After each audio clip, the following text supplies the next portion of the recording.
నమస్కారం. నేను చందు. ఈరోజు ప్రధాన న్యూస్ పేపర్‌లలో వచ్చిన విద్య, ఉద్యోగ సమగ్ర సమాచారం ఏమేముంది చూద్దాం. వీడియో చివరి వరకు చూడండి. ఒకవేళ ఛానల్‌ని సబ్స్క్రైబ్ చేసుకోకపోతే ఫస్ట్ సబ్స్క్రైబ్ చేసుకోండి. నిన్న తెలంగాణ 10th రిజల్ట్స్ వచ్చినాయి. 10లో 91.31% ఉత్తీర్ణత, నిరుడు కంటే పెరుగుదల, బాలికలదే పైచేయి. 99.09%తో నిర్మల్ జిల్లా ఫస్ట్, 65.10%తో వికారాబాద్ లాస్ట్. 8,883 మంది విద్యార్థులకు 10కి 10 జీపీఏ, చాలా సంతోషం. 3,927 పాఠశాలల్లో 100% పాస్. తెలుగులో గట్టెక్కని 2.88% మంది. జూన్ 3 నుంచి అడ్వాన్స్డ్ సప్లిమెంటరీ పరీక్షలు ఇట్లున్నాయి. బాలికలే ఫస్ట్, నిర్మల్ జిల్లా ఫస్ట్, వికారాబాద్ లాస్ట్. ఈ ఏడాది నుంచి వ్యక్తిత్వ వికాస తరగతులు కూడా చెప్తారంట. రీకౌంటింగ్, రీవెరిఫికేషన్కు 15 నుంచి దరఖాస్తులు చేసుకోవచ్చు. మే 1 నుంచి 15 వరకు విద్యార్థులు రీకౌంటింగ్ కోసం 500, రీవెరిఫికేషన్, డూప్లికేట్ ప్రశ్నపత్రాల కోసం ఒక్కో సబ్జెక్టుకు 1000 రూపాయల రుసుము చెల్లించి దరఖాస్తులు చేసుకోవచ్చు. దరఖాస్తులో పాఠశాల ప్రధానోపాధ్యాయుని సంతకం చేయించి హాల్ టికెట్లు జతపరిచి డిఈఓ కార్యాలయంలో సమర్పించాలి. రీవెరిఫికేషన్ కోసం దరఖాస్తు చేసిన విద్యార్థులు రీకౌంటింగ్ కోసం చేయరాదు అని చెప్పారు. ఇక ఓవరాల్ రేషియో తీసుకుంటే మొత్తానికి 4,94,000 మంది రాస్తే 4,51,000 మంది పాస్ అయ్యారు. వీరిలో బాలికలు 2,28,000 మంది ఉంటే బాలురులు 2,22,000 మంది ఉన్నారు. ప్రైవేట్గా పరీక్ష రాసిన వారు 11,000 మంది. ఉత్తీర్ణత దీంట్లో 5,777 మంది, 72 మంది. ఇది 287 మంది ప్రభుత్వ స్కూల్ విద్యార్థులకు 10.10 జీపీఓ. మొత్తంగా 8,833 మందికి 10/10. చాలా సంతోషం అన్నమాట.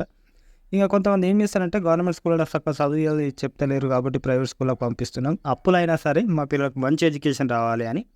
అసొంటి వాళ్ళకు ఇది ఒక చెంపపెట్టు దెబ్బ అని చెప్పాలి. గవర్నమెంట్ స్కూల్లో క్వాలిఫైడ్ టీచర్స్ ఉంటారు, మంచి ఎడ్యుకేషన్ దొరుకుతుంది. గుర్తుపెట్టుకోండి.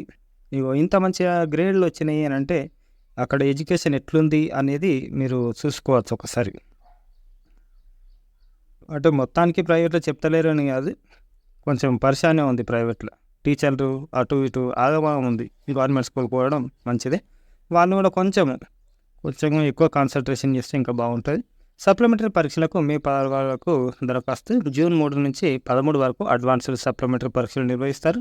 లేట్ ఫీజు లేకుండా మే 16 వరకు 50 రూపీస్ లేట్ ఫీజు తోటి పరీక్షకు 2 రోజుల ముందు వరకు దరఖాస్తు చేసుకోవచ్చు. 50 రూపీస్ కాబట్టి పెద్ద ప్రాబ్లం ఏం లేదు, గుర్తుపెట్టుకోండి. జూన్ 3 నుంచి 13 వరకు 10th అడ్వాన్స్డ్ సప్లిమెంటరీ పరీక్ష 16 వరకు చెల్లించవచ్చు. పరీక్ష ఫీజును విద్యార్థులు స్కూల్లో ఈ నెల 16 వరకు చెల్లించడానికి అవకాశం కల్పించారు. పరీక్షలను ఉదయం 9:30 నుంచి 12:30 వరకు నిర్వహిస్తారు. రీవెరిఫికేషన్, రీకౌంటింగ్కి 15లోగా దరఖాస్తులు చేసుకోవాలి. ఇక మరోసారి ఎస్ఎస్సి పరీక్షల్లో మార్కులు తిరిగి లెక్కింపు. రీకౌంటింగ్ కోసం విద్యార్థులు 500 చెల్లించి 15 రోజుల్లోగా ఫీజు చెల్లించాల్సి ఉంటుంది. అలాగే రీవెరిఫికేషన్ కోసం దరఖాస్తులను ఈ నెల 15 వరకు స్వీకరించనున్నారు. ఒక్కో సబ్జెక్టు 1000 చెల్లించాల్సి ఉంటుంది. మే 15లోగా రీకౌంటింగ్, రీవెరిఫికేషన్ ఫీజును చెల్లించాలి. ఇదిగో ఇదన్నమాట ప్రైవేట్ స్కూళ్ళ పరిస్థితి. 4 ప్రైవేట్ స్కూళ్ళలో 0 పాస్. 3,927 పాఠశాలలో 100% ఉత్తీర్ణత. ఇది మరి మొత్తానికి 4 ఎఫ్ఏలు ఉంటాయి, 2 ఎస్ఏలు ఉంటాయి. ఇవి కాక అడపాదడప స్లిప్ టెస్టులు పెడుతూనే ఉంటారు. మరి ఇన్ని పెట్టినాక 4 ప్రైవేట్ స్కూళ్ళలో మొత్తం ఫెయిల్ అయ్యారు అని అంటే ఇక వారి ఏం చేస్తారు అక్కడ టీచర్లు, స్కూళ్ళు అర్థమైతే లేదు. వచ్చే సంవత్సరం ప్రైవేటు, కార్పొరేట్ స్కూళ్ళలో ఫీజుల నియంత్రణకు ప్రత్యేక చట్టం. టీచర్లకు ఫేషియల్ రికగ్నిషన్, హాజరు విధానం. మనకు టెట్ రాత పరీక్ష తేదీల్లో స్వల్ప మార్పులు అయ్యే అవకాశం ఉంది అని చెప్పారు. వచ్చే నెల 4వ తేదీన సాధారణ ఎన్నికల ఫలితాలు ఉంటాయని చెప్పారు. వచ్చే నెల ఇంకా ఏముంది అని అంటే ఆ టెట్ గురించి. ఉపాధ్యాయ అర్హత పరీక్ష రాత పరీక్షల షెడ్యూల్లో స్వల్ప మార్పులు ఉంటాయని చెప్పారు. ఈ నెల 27న నల్గొండ, వరంగల్, ఖమ్మం పట్టభద్రుల నియోజకవర్గ ఎమ్మెల్సీ ఎన్నికల పోలింగ్ ఉందని, వచ్చే నెల 3వ తేదీన జరిగే టెట్ రాత పరీక్షల తేదీల్లో మార్పులు ఉంటాయని కూడా వివరించారు. మిగిలిన పరీక్షల షెడ్యూల్ యథావిధిగా కొనసాగుతుందని కూడా స్పష్టం చేశారు నిన్న. మరి ఈ నెల 20 నుంచి వచ్చే నెల 3వ తేదీ వరకు టెట్ రాత పరీక్షలను ఆన్లైన్లో నిర్వహిస్తున్న విషయం తెలిసిందే. 5 ఏళ్లు నిండితే ఫస్ట్ క్లాస్‌లో అడ్మిషన్ ఈ ఏడాది నుంచే అమలు చేస్తామని కేంద్రానికి స్పష్టం చేసిన ప్రభుత్వం. మా పాతకాలంలో 6 ఇయర్స్ వరకు స్కూళ్ళల్లో జాయిన్ చేయొద్దు. 6 ఇయర్స్ అయితే ఫస్ట్ క్లాస్‌లో జాయిన్ చేసుకోవాలని మన కేవీ అడ్మిషన్ల ఇష్యూలో ఒక నోటిఫికేషన్ ఇచ్చారు సెంట్రల్ నుంచి. కాబట్టి రాష్ట్రాల నుంచి కోరిరన్నమాట సజెషన్స్ ఏముంటుంది అని. మన స్టేట్ 5 ఏళ్లు నిండితే ఫస్ట్ క్లాస్‌లో అడ్మిషన్ ఇస్తామని చెప్పారు. ఇకపోతే నోటీస్ బోర్డు న్యూట్రిషన్ ఇన్స్టిట్యూట్లో ఎస్ఆర్ఎఫ్ ఫీల్డ్ వర్కర్లు. దీనికి లాస్ట్ డేట్ ఇంటర్వ్యూ 13, 14 ఈ నెల. Government medical college Srinagar Kashmir. Main ICMR NIC.in. Rajendra memorial research ఇన్స్టిట్యూట్లో మనకు ఇట్లా పోస్టులు ఉన్నాయి. అర్హతను అనుసరించి మనకు డిగ్రీ, PG, డిప్లొమా ఉండాలి. ఆన్లైన్ దరఖాస్తుకు తేదీ 13/5, ఇంటర్వ్యూ 16/5కి ఉంటుంది. వెబ్సైట్ ఇది. NIRTలో ప్రాజెక్ట్ డ్రైవర్ కమ్ మెకానిక్లు 25 ఏళ్ళకు మించొద్దు. వెబ్సైట్ ఇది. ఇంటర్వ్యూ తేదీ 9/5, ఈమెయిల్ దరఖాస్తుకు 6/5 లాస్ట్ డేట్. ICMR ఇవన్నీ దానికి సంబంధించినవి. నీట్ ఢిల్లీలో ఎగ్జిక్యూటివ్ ఎంటెక్. దీనికి లాస్ట్ డేట్ ఎప్పుడు ఉంది అని అంటే ఆన్లైన్ దరఖాస్తుకి చివరి తేదీ జూన్ 30. అకాడమిక్ మెరిట్ ప్రకారం అభ్యర్థుల షార్ట్ లిస్ట్ విడుదల. ఎగ్జామ్లు ఏం లేవు. జూలై 10 అడ్మిషన్ ఇవన్నీ. NIT Delhi AC.in. ఇకపోతే నిట్ హమీర్పూర్లో MBA. దీనికి లాస్ట్ డేట్ ఆన్లైన్ దరఖాస్తుకు చివరి తేదీ మే 20.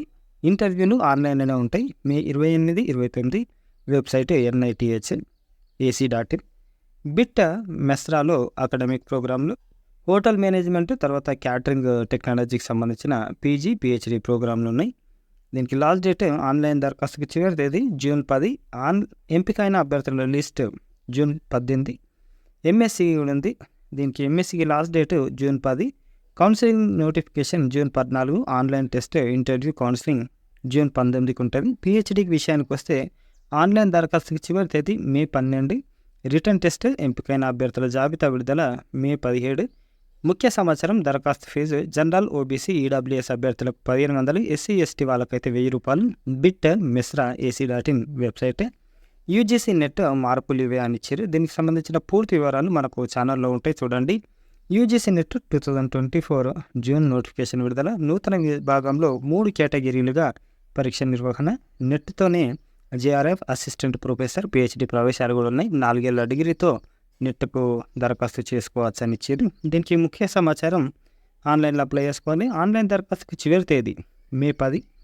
ఆన్లైన్ దరఖాస్తులో ఎడిట్ ఆప్షన్ మే 13 నుంచి 15. నెట్ ఎగ్జామ్ జూన్ 18కి ఉంటుంది. UGC net NTA NIC.in website.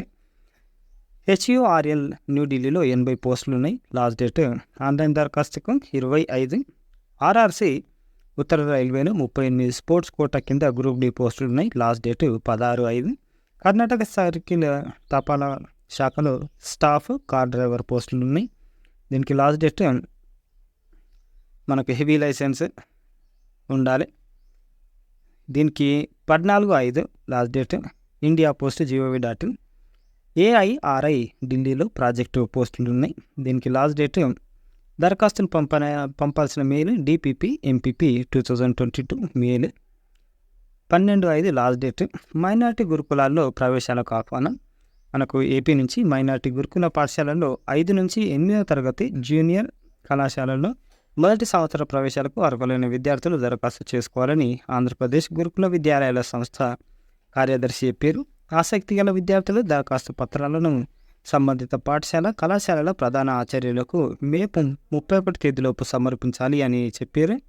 పూర్తి వివరాలను APRS, APCFSS వెబ్సైట్లో ఉంచినట్లు కూడా చెప్పారు. ఏమేమి క్లాసులు 5th నుంచి 8th క్లాసు, తర్వాత ఇంటర్ ఫస్ట్ ఇయర్ అడ్మిషన్లు ఇవి. తిరుమల తిరుపతి దేవస్థానం ప్రవేశ ప్రకటన. ఇది అంత క్లియర్గా లేదు. లాస్ట్కు నేను మళ్ళీసారి చూపిస్తా. ఒక PDF పంపించారు వాళ్ళు. పై సంవత్సరాలందు 4 సంవత్సరాల డిప్లొమా మరియు 2 సంవత్సరాల సర్టిఫికేట్ కోర్సు సంప్రదాయ కలంకారీ కళ. మనకు స్కల్ప్చర్ గురించి మనకు లాస్ట్ డేట్ ఎప్పుడు ఉంది అంటే ఈ రోజు నుంచి స్టార్ట్ చేసి 17/6 వరకు దరఖాస్తులు స్వీకరిస్తారు. మనకు 10th పాస్ అయిన వారు దరఖాస్తు చేసుకోవచ్చు. ఈ కోర్సులో చేరిన విద్యార్థులకు 1 లక్ష రూపాయల చొప్పున బ్యాంకులో డిపాజిట్ చేసి ఉత్తీర్ణులైన విద్యార్థులకు నిబంధనలకు లోబడి ఇస్తారు. తిరుమల ORG .inలో పూర్తి వివరాలు చూడొచ్చు. లేదు అంటే మొబైల్ నెంబర్ కూడా ఇచ్చారు, అది కూడా క్లియర్గా లేదు. సార్ చూడండి, ఇది ఎక్కడి నుంచి ఏ పేపర్లు ఇచ్చారంటే సాక్షి పేపర్లు ఇచ్చారు. ఇకపోతే ఇంకో ప్రవేశ ప్రకటన, శ్రీ వెంకటేశ్వర బదిరోన్నత పాఠశాల, బదిరుల junior college, school college, first class నుంచి 9th క్లాస్ వరకు అడ్మిషన్లు ఉన్నాయి వచ్చే అకాడమిక్ ఇయర్కి. తర్వాత inter first year CEC HEC గ్రూపులు, చెవిటి మరియు మూగ అభ్యర్థులు పాఠశాల మరియు కళాశాలల్లో ప్రవేశ దరఖాస్తులను నేరుగా పొందవచ్చు. దరఖాస్తులను స్వీకరించుటకు లాస్ట్ డేటు 1/6. వివరాలకు సంప్రదించాల్సిన ఫోన్ నంబర్ ఇది వెబ్సైట్లో కనిపించాలి. ఇదైతే వెబ్సైట్లో ఉంటుంది, తిరుమల ORGలా చూడండి. రేపటి వరకు సప్లిమెంటరీ పరీక్ష ఫీజు చెల్లింపు గడువు. ఇంటర్లో ఫెయిల్ అయిన విద్యార్థులు మే 2 వరకు సప్లిమెంటరీ పరీక్ష ఫీజు చెల్లించాలని చెప్పారు. టీఎస్ వెబ్సైట్ ఇంజనీరింగ్ హాల్ టికెట్లు విడుదలైనవి. ఈ వెబ్సైట్లు ఉంటే చూసుకోండి. ఒకవేళ మీరు ఎగ్జామ్ రాస్తుంటే అగ్రికల్చర్, ఫార్మసీ హాల్ టికెట్లు డౌన్లోడ్ కూడా ప్రారంభమయ్యాయి. ఆలస్య రుసుంతో పాలిసెట్ దరఖాస్తు గడువు పెంపు. మనకు 100 రూపీస్ లేట్ ఫీజు తోటి మే 7వ తేదీ వరకు పెంచారు. ఒకసారి చూడండి. అర్హులైన విద్యార్థులు దరఖాస్తు చేసుకోవాలి. సైబర్ సెక్యూరిటీ కోర్సులో అడ్మిషన్లు. సైబర్ సెక్యూరిటీ కోర్సులో శిక్షణ ఇస్తున్నట్లు national academy of cyber security director చెప్పారు. Inter, degree, PG, engineering, polytechnic, diploma పూర్తి చేసిన వారు అర్హులని చెప్పారు. NACSA ఇండియా ORG వెబ్సైట్ ద్వారా దరఖాస్తు చేసుకోవాలి. ఈ నంబర్లలో మీరు సంప్రదించవచ్చు. ఇక వర్డ్ ఆఫ్ ద డే విషయానికి వస్తే సాలియంట్. మీనింగ్ ప్రధాన, చెప్పుకోదగ్గ. సాలియంట్ ఫీచర్స్ అని చెప్తారు, గుర్తుపెట్టుకోండి. Prominent, noticeable. Antonym unremarkable, obscure. Latest updates ఏమున్నాయి? సిపెట్ అడ్మిషన్లు ఉన్నాయి. సెంట్రల్ ఇన్స్టిట్యూట్ ఆఫ్ పెట్రోకెమికల్స్ ఇంజనీరింగ్లో మనకు డిప్లొమా, పోస్ట్ డిప్లొమా 2 ఉన్నాయి. లేటరల్ ఎంట్రీ ద్వారా interested candidates can apply before 31 May. AIA PG get Ayush post graduate entrance test. దీనికి last date 15 May వరకు apply చేసుకోవాలి. కస్టమర్ సర్వీస్ ఎగ్జిక్యూటివ్ పోస్టులు ఉన్నాయి మనకు జైపూర్లో 145. ఇంటర్వ్యూలను చూసుకోండి. ఇక కరెంట్ అఫైర్స్ విషయానికి వస్తే, ప్రపంచ ఆర్చరీ సమైక్య 2024 ఏప్రిల్ 29న విడుదల చేసిన ర్యాంకింగ్లో మహిళల కాంపౌండ్ సింగిల్స్లో వెన్నం జ్యోతి సురేఖ 299 పాయింట్లు 2వ స్థానం పొందింది. ఈ విభాగంలో 2వ ర్యాంకు పొందిన భారత తొలి ఆర్చర్ జ్యోతినే బ్రిటన్ ఆర్చర్ ఇల్లా గిబ్సన్ 325 అగ్రస్థానంలో కొనసాగుతుంది. ఇండియన్ వ్యాక్సిన్ మ్యానుఫ్యాక్చరర్స్ అసోసియేషన్ నూతన అధ్యక్షుడిగా IVMA Bharat Biotech international executive chairman doctor ఎల్లా 2024 ఏప్రిల్ 29న ఎన్నికయ్యారు. 2 ఏళ్ల పాటు ఆయన ఈ బాధ్యతలు నిర్వహిస్తారు. ఇప్పటి వరకు ఈ పదవిలో serum institute of India MD Aadhaar Poonawalla ఉన్నారు. హిందూ మహాసముద్ర జలాల ఉపరితల ఉష్ణోగ్రతలు 2020 నుంచి 2100 మధ్య 1.4 degrees నుంచి 3 degrees సెల్సియస్ వరకు పెరగొచ్చని ఒక అధ్యయనం పేర్కొంది. దీనివల్ల ఈ ప్రాంతంలో తీవ్ర ఉష్ణోగ్రతలు దాదాపు శాశ్వతంగా ఉంటాయని తెలిపింది. తుఫాన్లు తీవ్రం కావచ్చని, ఋతుపవనాల తీరుతెన్నులపై ప్రభావం పడవచ్చని పేర్కొంది. పూణేలోని Indian institute of tropical meteorology IITMకు చెందిన రాక్సీ మాథ్యూ కాల్ నేతృత్వంలోని శాస్త్రవేత్తల బృందం ఈ పరిశోధన చేసింది. పాకిస్తాన్ వన్డే T20 ప్రధాన కోచ్గా గ్యారీ కిర్స్టెన్ నియమితులయ్యాడు. ఇతను 2011 ప్రపంచ కప్ గెలిచిన భారత జట్టుకు కోచ్గా వ్యవహరించాడు. టెస్ట్ జట్టు ప్రధాన కోచ్గా ఆస్ట్రేలియా మాజీ స్పిడ్స్టర్ జేసన్ గిలెప్సీ, మాజీ ఆల్రౌండర్ అజహార్ మహమూద్ అన్ని ఫార్మాట్లలోనూ పాక్ సహాయ కోచ్గా నియమితులయ్యారు. వడదెబ్బ చికిత్సలకు హీట్ స్ట్రోక్ క్లినిక్లు గాంధీ ఉస్మానియాల్లో అత్యవసర సేవలు అందిస్తారంట.